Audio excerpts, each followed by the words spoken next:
Hello and welcome back to our brighter minds YouTube channel. So last week में हमने देखा कि US के बैंकिंग सिस्टम में एक पैनिक क्रिएट हुआ, एक बैंक रन जैसी सिनेरियो क्रिएट हुई। बैक टू बैक दो बैंकों का एक तरीके से फेलियर हुआ, कोलैप्स हुआ, सिल्वर गेट बैंक और सिलिकॉन वैली बैंक। आज सिग्नेचर बैंक के भी फेलियर की बात आई।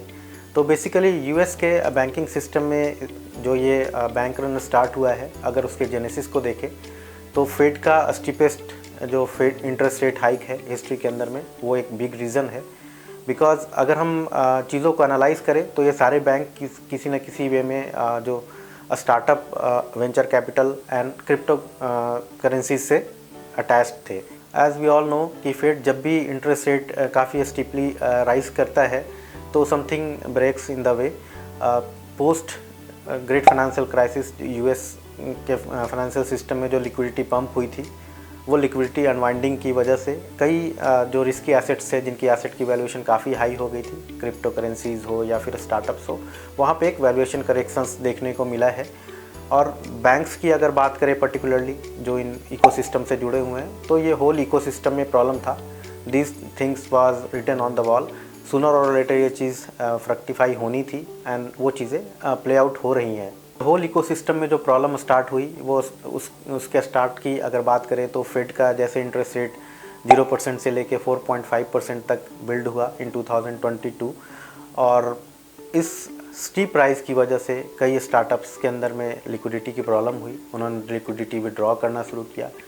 क्रिप्टो करेंसी वर्ल्ड में ऑलरेडी इस स्टीप प्राइस की वजह से काफ़ी वेल्थ डिस्ट्रक्शन हुआ, और क्रिप्टो करेंसीज से रिलेटेड लाइक FTX जेनेसिस के फॉल के बाद वो बैंक्स जो इन पर्टिकुलरली इनके ऊपर जिनका एक्सपोजर था, जो मेजर क्लाइंट्स थे, उनको काफ़ी नुकसान झेलना पड़ा। उसमें से एक था सिल्वर गेट बैंक। वो ऑब्वियसली काफ़ी बड़ी बैंक थी, काफ़ी पुरानी बैंक थी, और क्रिप्टो करेंसी वर्ल्ड के ऊपर उनका अच्छा एक्सपोजर था। उनके कोलैप्स के बाद, सिल्वर गेट बैंक के कोलैप्स के बाद पर्टिकुलरली एक लो कॉन्फिडेंस का एनवायरनमेंट क्रिएट हुआ उस पर्टिकुलर इकोसिस्टम को सर्व करने वाले बैंक्स को लेकर, और एक बैंक रन की स्टार्ट हुई जहां डिपॉजिटर्स को लगा कि उनके डिपॉजिट सेफ़ नहीं हैं, और कुछ माकी वेंचर कैपिटलिस्ट के कमेंट्स आए लाइक पीटर थेल, उन्होंने विड्रॉल की बात करी इन SVB बैंक। उन्होंने एक पैनिक क्रिएट किया। फर्दर विड्रॉल्स का एक्सेलरेशन काफ़ी तेज़ हुआ, एंड उसके बाद उसको मेकअप करने के लिए सिलिकॉन वैली बैंक ने अवेलेबल फोर्स सेल जो उनकी सिक्योरिटीज़ थी उनको सेल किया, वहाँ पे लॉसेस लिए, और उस लॉस को फिल करने के लिए, बैलेंस शीट को शोर अप करने के लिए उन्होंने फंड रेज अनाउंस किया। बट एक लो कॉन्फिडेंस के एनवायरनमेंट के अंदर में इस तरीके की डिसीजंस जो है वो बैड साबित हुई। जो मैसेज गया इन्वेस्टर्स को वो ये गया कि आगे भी इस तरीके की फर्दर डाइल्यूशन हो सकती है, तो वो एक्सेलरेट हुआ, और शायद ये फास्टेस्ट कोलैप्स था सिलिकॉन वैली बैंक के अंदर में। सिलिकॉन वैली बैंक की प्रॉब्लम को अगर देखें तो बेसिकली ये एक कोलैप्स जो है एक बैड इन्वेस्टमेंट डिसीजन था। People are comparing it with Lehman crisis, but Lehman crisis से ये बिल्कुल डिफरेंट है।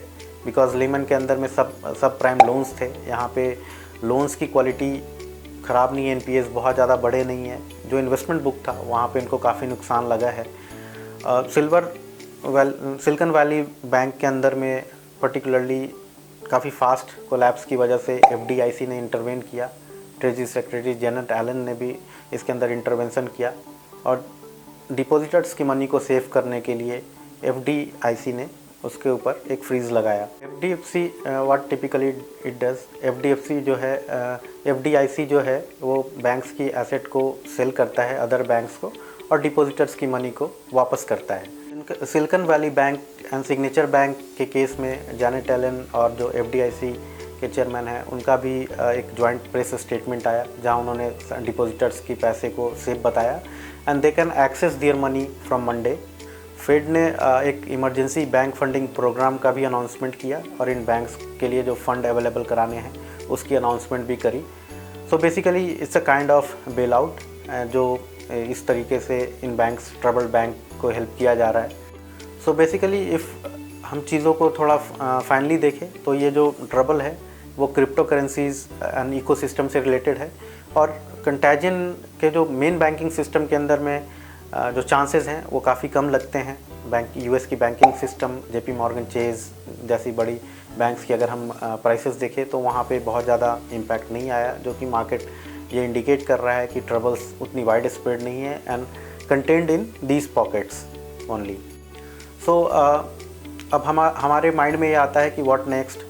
ऑब्वियसली जिस तरीके से प्रोएक्टिव एक्शन लिया जा रहा है फेड के द्वारा एंड यूएस के प्रेसिडेंट जो बाइडेन ने भी इसमें अपना इंटरेस्ट दिखाया है और इस चीज़ों को रिव्यू कर रहे हैं, काफ़ी प्रोएक्टिव स्टेप की वजह से ये सिचुएशन लेमन की तरह बदलता नहीं दिख रहा है। नाइदर ये एक तरीके से कॉन्टैजियन होने की प्रोबेबिलिटी है। So basically the whole problem is related to Fed interest rate cycle. So Fed की साइकिल किस तरीके से प्ले आउट होती है आगे आने वाले टाइम में, वो काफ़ी इम्पोर्टेंस रखेगा अदर स्मॉल बैंक्स और पर्टिकुलरली जो इस इकोसिस्टम से अटैच्ड हैं उनके लिए। स्टार्टअप्स के लिए फंडिंग थोड़ी सी और टाइट होएगी। लेऑफ्स एंड अदर न्यूज़ मिल सकते हैं in terms of employment and all. Indian banking system की बात करें तो इंडियन बैंकिंग सिस्टम के अंदर में एसेट लायबिलिटी मिसमैच की प्रोबेबिलिटी बहुत कम है, बहुत वाइडर नहीं है, ऑब्वियसली थोड़ी बहुत होती है, but Indian banking system safe है on ALM framework. Silicon Valley bank का इंडिया के अंदर में बहुत ज़्यादा एक्सपोजर नहीं है, कुछ स्टार्टअप्स के एक्सपोजर हैं। हालांकि न्यूज़ आर्टिकल्स आ रहे थे कि पेटीएम का भी एक सिलिकॉन वैली बैंक के अंदर में डिपॉजिट्स वगैरह हैं, बट उनके फाउंडर ने इस चीज़ को डिस्कार्ड किया and they said that they have gone out.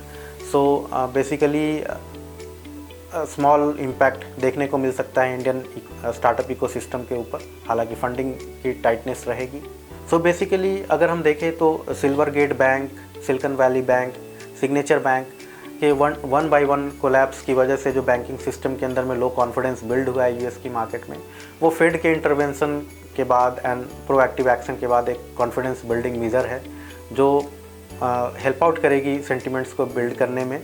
Obviously एक सिस्टमेटिक प्रॉब्लम की तरह बनता हुआ नहीं दिख रहा है, content in particular section of the banks and Indian अगर हम पर्सपेक्टिव से बात करें तो इंडियन बैंकिंग सिस्टम काफ़ी सेफ़ एंड साउंड है। इंडियन बैंकिंग सिस्टम के ऊपर बहुत ज़्यादा इम्पैक्ट नहीं है। पर्टिकुलरली जो इंडिया के अंदर में स्टार्टअप्स हैं वहाँ पे थोड़ी बहुत स्क्वीज़ देखने को मिल सकती है, उनके IPOs डेफर हो सकते हैं, दैट्स ऑल।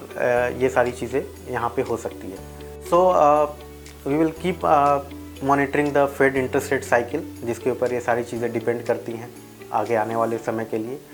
फेड का यूएस का कल इन्फ्लेशन का डेटा आ रहा है, that will also give a good marker कि ये साइकिल कितना एक्सटेंड हो सकता है। आई होप कि आपको हमारी ये वीडियो अच्छी लगी होगी and keep watching brighter minds YouTube channel and subscribe the channel so that you will get the notification of new videos as soon as they are uploaded. Thank you.